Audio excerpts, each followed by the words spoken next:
Hello everyone. Today we are going to talk about environmental impact assessment.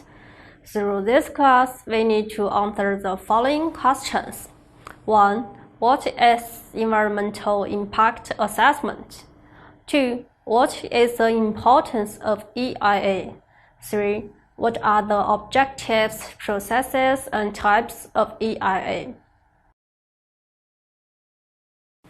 The effects of human activities related to the use of environmental resources on the natural environment are called environmental impact, and the prediction and the evaluation of environmental effects of human activities are collectively called as environmental impact assessment.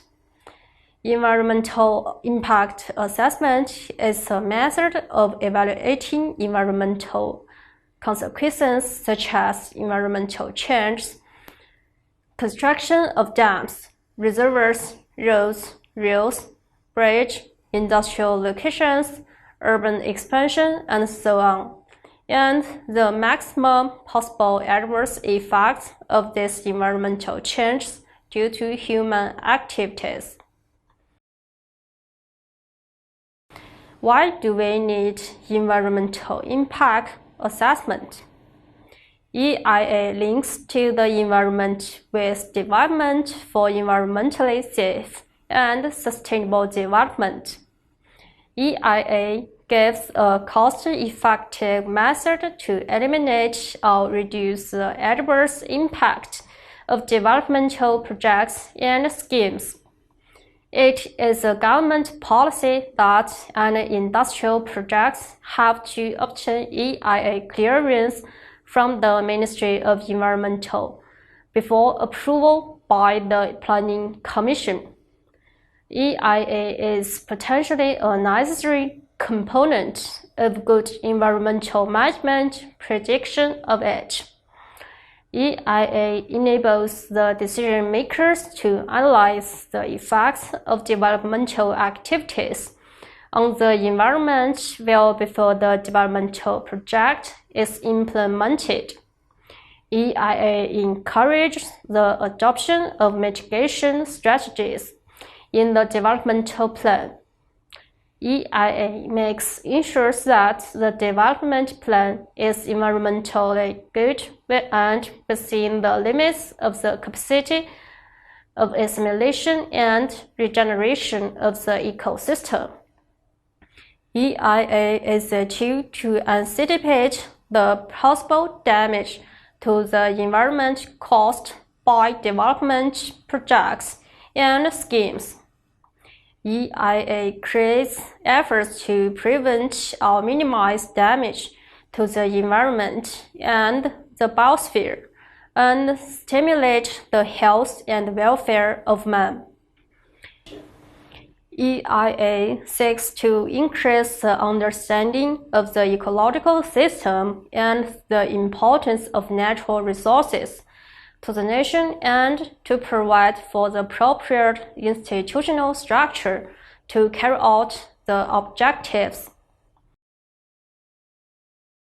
Environmental impact assessment aims to make sure that the environmental considerations are explicitly addressed and incorporated into the development decision-making process to forestall and avoid, reduce, or offset the adverse significant biophysical, social, and other relevant effects of development proposals, to shield the productivity and capacity of natural systems and the ecological processes which maintain their functions, and to encourage sustainable development and optimize resource use and management opportunities.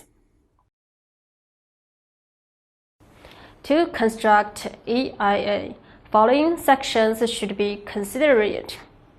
Screening refers to that the project's plan is screened for the scale of investment, location, and type of development, and in the project needs statutory clearance screening is required. It is to determine which projects or development schemes require a full or partial impact assessment study. Scoping in EIA process is necessary to establish which potential impacts are related to assessing to compensate adverse effects on biodiversity, and finally to eliminate terms of reference for the impact assessment.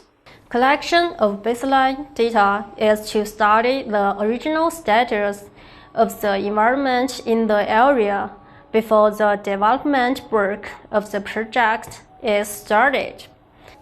This process serves the purpose of a base reference against which the changes due to execution of the project are measured. Impact prediction is to predict and identify the likely environmental impact of a proposed project or development scheme, including the detailed elaboration of alternatives. Mitigation measures are taken after the impact evaluation. These measures lessen the magnitude of the impacts affecting the environment. The final EIA report should consist of the actions and steps for preventing, reducing, or bypassing the impact or close the level of compensation for probable environmental damages of losses. Public hearing refers to that public and environmental groups living close to the project site should be informed and consulted after the completion of EIA report. In a public hearing, review of the environmental impact statement should be done based on the terms of reference or scoping and public including authority participation. In decision-making, impact assessment authority, along with the experts, consults the project in charge, along with the consultant to take the final decision, keeping in mind both EIA and Environment Management Plan. In this process, it decided whether to approve the project or not, and if yes, then under which conditions. Monitoring and implementation of an EMP refers to that various phases of implementation and execution, such as planning, surveying, and construction, should be monitored. Whether the predicted impacts and proposed mitigation measures occur as defined in the EMP. Assessment of alternatives in the EIA report refers to that for every project and development scheme, possible alternatives should be identified and environmental attributes are compared. Alternatives must be covering both project location and process technologies. Risk assessment refers to inventory analysis and impacts possibility index, which also form part of EIA procedures. The EIA is classified into the following four parts. Strategic EIA is methodical to systematic approach analysis of these environmental hazards, effects of development policies, plans, programs, and other proposed strategic actions. Strategic EIA gives a proactive approach to integrating environmental considerations into the higher levels of decision-making beyond the project level when major alternatives are still open. Regional EIA is referred to as the Economic Environmental Development Planning. This approach enables adequate integration of economic development with the management of renewable natural resources within the carrying capacity limitation to achieve sustainable development.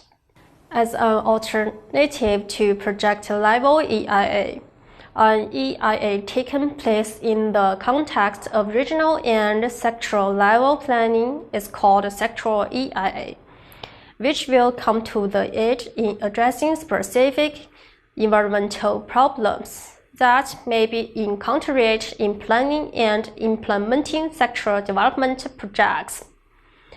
Project-level EIA refers to that developmental projects undergo an environmental examination before being given clearance to establish and operate, such as the construction of highway and expressways, ports and harbors, hydropower projects, manufacturing industries, mining projects, and so on. In summary, we can identify the mitigation measures to reduce impacts of the projects on the environment and health through EIA. That's all for today. Thanks for your attention.